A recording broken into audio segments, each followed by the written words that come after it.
les élèves, alors aujourd'hui on va faire une pratique guidée pour être capable d'automatiser la démarche pour cibler les idées principales dans un texte courant, la démarche qu'on a observée en modelage. Donc, c'est important de bien suivre la démarche avec l'aide-mémoire. Et il y a une volontaire qui est Geneviève. Allô Geneviève? Allô? Qui va faire à haute voix la démarche. Alors nous, on est des observateurs. Vous, les élèves en particulier, vous observez. Et moi, je vais pouvoir donner de la rétroaction au besoin à Geneviève pour l'aider si tel est le cas. Alors, tu peux commencer, Geneviève. OK. La première étape sur l'aide-mémoire, c'est écrit que je dois lire le paragraphe pour m'assurer que je le comprends bien. La production de la viande est un gaspillage inutile de nos ressources. Un champ de 4 hectares de soja peut faire vivre 60 personnes. Il en nourrit 24 s'il est semé de blé et 10 si on y cultive du maïs. Mais si ces 4 hectares servent à l'élevage de bovins, seulement 2 personnes sont nourries. La forêt amazonienne est considérée comme le poumon de la planète, car sa végétation retient une énorme proportion des gaz polluants que les humains rejettent dans l'atmosphère. Elle offre une diversité de plantes médicinales. Elle est aussi l'habitat de peuples autochtones. Au moment où tu lis ces lignes, des portions de cette forêt sont en train d'être rasées pour être transformées en champs de culture fourragère afin de nourrir des bovins qui se transformeront en hamburgers. Bon, ben, j'ai compris le paragraphe, c'est correct. Là, ensuite, il faut que j'essaie de trouver l'idée principale. Quand l'idée principale est explicite, ben c'est vraiment une phrase du paragraphe qui représente l'idée principale. Puis quand il y a une phrase comme ça, ben c'est souvent la première ou la dernière phrase du paragraphe. Alors je vais vérifier si c'est le cas. La première phrase, c'est la production de la viande est un gaspillage inutile de nos ressources. Donc je dois vérifier dans le reste de mon paragraphe, est-ce que c'est ça qu'on essaie de me démontrer. Ben ici, dans la première moitié, on me disait que dans le fond, c'était plus rentable de planter, de semer des plantes que d'élever des bovins. Donc, ça gaspille beaucoup de ressources parce que ça nourrit seulement 2 personnes, alors qu'on pourrait en nourrir beaucoup plus. Puis après, ça parle de la forêt amazonienne qu'on coupe puis qui contient plein de ressources. Donc, en coupant de la forêt pour pouvoir élever des bovins, on gaspille encore des ressources. Ben, je pense que la première phrase, ça représente vraiment bien l'idée du paragraphe. Donc, je dois la souligner. OK.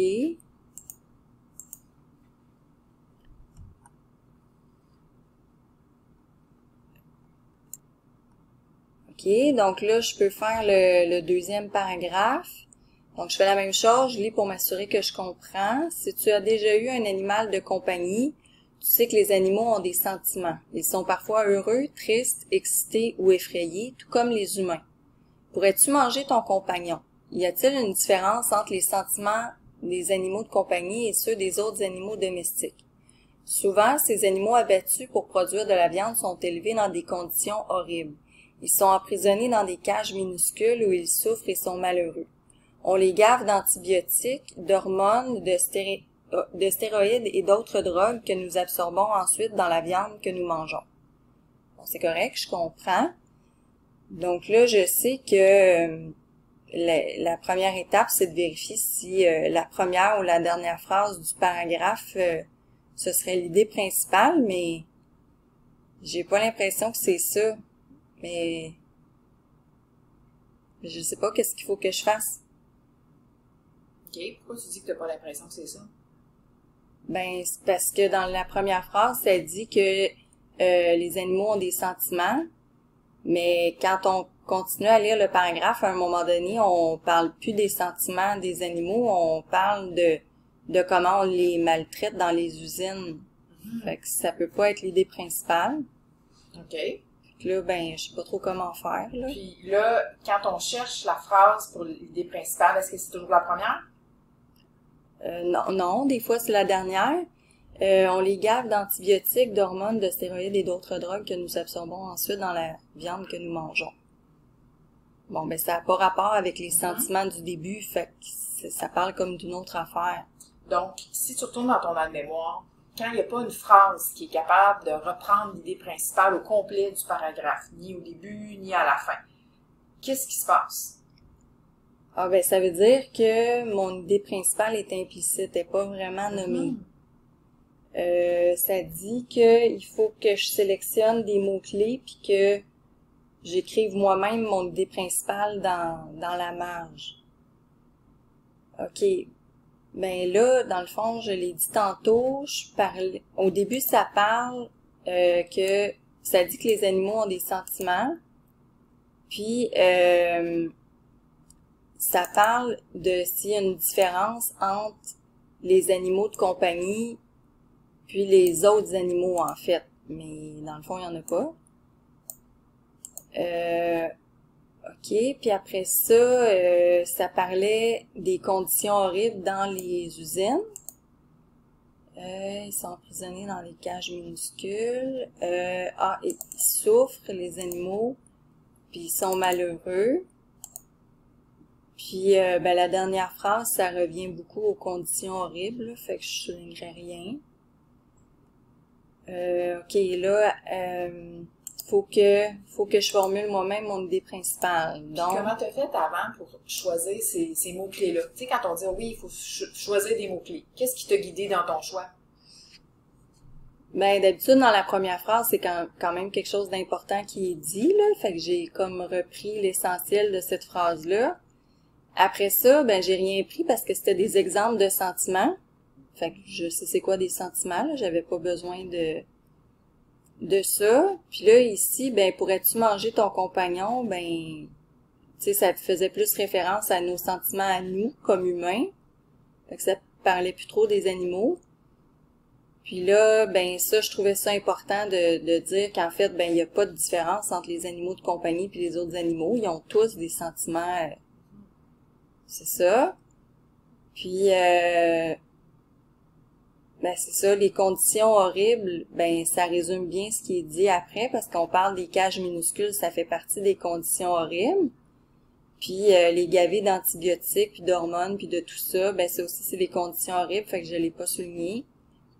Mais c'était comme une nouvelle information de dire qu'il souffrait puis il était malheureux, là. OK.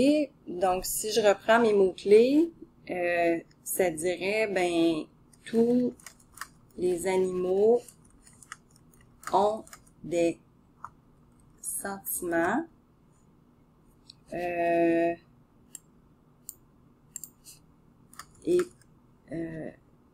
peuvent souffrir.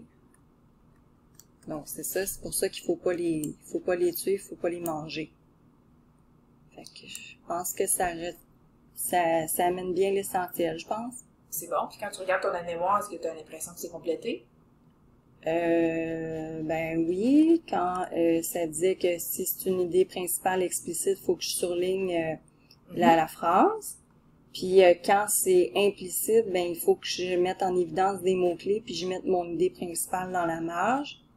Fait que je pense que c'est bon. Oui, puis bravo pour la deuxième, le deuxième paragraphe, parce que ton instinct était bon de dire que ni la première ni la dernière phrase, hein, il semblait avoir plusieurs idées.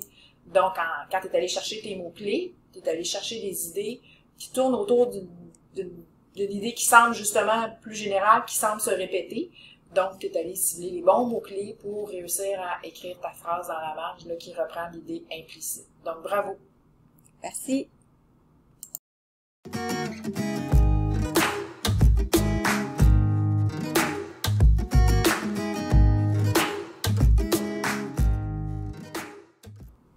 Bonjour les élèves, aujourd'hui on va faire une pratique guidée. Alors, on va essayer d'intégrer la démarche qu'on a observée en modelage, la démarche pour cibler les idées principales dans un texte courant.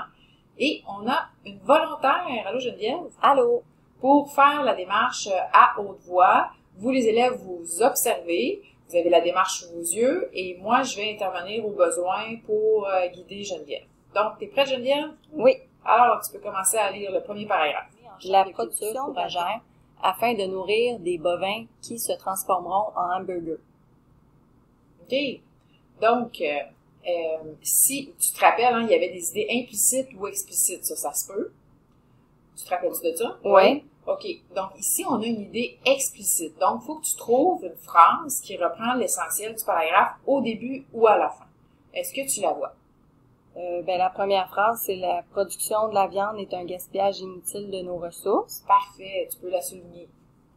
OK. Donc, ça, tu as trouvé l'idée principale. Bravo. Explicite, hein? Ouais. Yeah. Donc, on continue. On s'en va, ça va bien. On s'en va dans le deuxième paragraphe.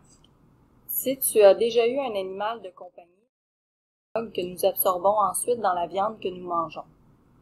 OK. Bon, alors, tantôt, on a vu qu'il y avait des idées explicites. Là, ici, l'idée, elle est implicite. Donc, tu te rappelles, quand l'idée est implicite, il faut aller trouver des indices pertinents pour être capable de produire dans la marge une phrase qui résume l'essentiel. Alors, ici, les indices que tu soulignerais, ça serait quoi? Si tu as déjà eu un animal de compagnie, les animaux ont des sentiments. Oui, c'est beau. Ça, c'est des exemples de sentiments. Est-ce que je le souligne? Ben oui, tu pourrais les souligner. OK. Pourrais-tu manger ton compagnon? OK. Oh! L'idée des sentiments des animaux, est-ce que tu penses que c'est important? Oui. OK. Puis quand c'est important, qu'est-ce qu'on fait avec? On le souligne. OK. Est-ce que, comme les sentiments des animaux ici, là? Ouais. OK. On dirait que tu hésitais sur différence. Mais moi, je le soulignerais pas différence parce que justement, ça dit qu'il n'y en a pas de différence entre les animaux de compagnie puis les autres. OK. Fait que sentiments des animaux de compagnie puis les autres animaux. C'est ça, il y a comme deux catégories là-dedans, là. OK. Puis est-ce que tu trouves que le paragraphe dit que c'est dans ces deux catégories-là, il faudrait les traiter différemment? Non, c'est la même chose. OK. Souvent, ces animaux abattus pour produire de la viande sont élevés dans des conditions horribles. Ben ça, c'est ce qui se passe dans les usines. Ouais. Je pourrais le mettre. OK. Puis ils sont emprisonnés dans des cages minuscules. Fait que ça, c'est la même chose que les conditions horribles. Ils souffrent. Bon, ça c'est bon. Ça revient avec les sentiments de tantôt, puis malheureux aussi. Et on les gave d'antibiotiques, d'hormones, de stéroïdes et d'autres drogues que nous absorbons ensuite. Bon, c'est encore des conditions horribles. Fait que je pense que je l'ai déjà souligné ça, je pense. OK. Fait que là, maintenant, il faut que tu prennes tous ces mots-là puis que tu essaies d'écrire une phrase qui résume l'essentiel. Oublie pas de la mettre dans la marge. OK. Donc, là, c'est ça, j'avais dit, il n'y a pas de différence entre les sortes d'animaux. C'est que je pourrais dire tous les animaux ont des sentiments. Ouais, ils ont tous des sentiments puis ils peuvent tous souffrir. C'est ça que tu veux dire? Ouais, c'est ça. OK. OK. Fait que c'est ça. C'est ça l'idée dans ce paragraphe-là. Bon, ben c'est bon. T'as tout terminé. Bravo.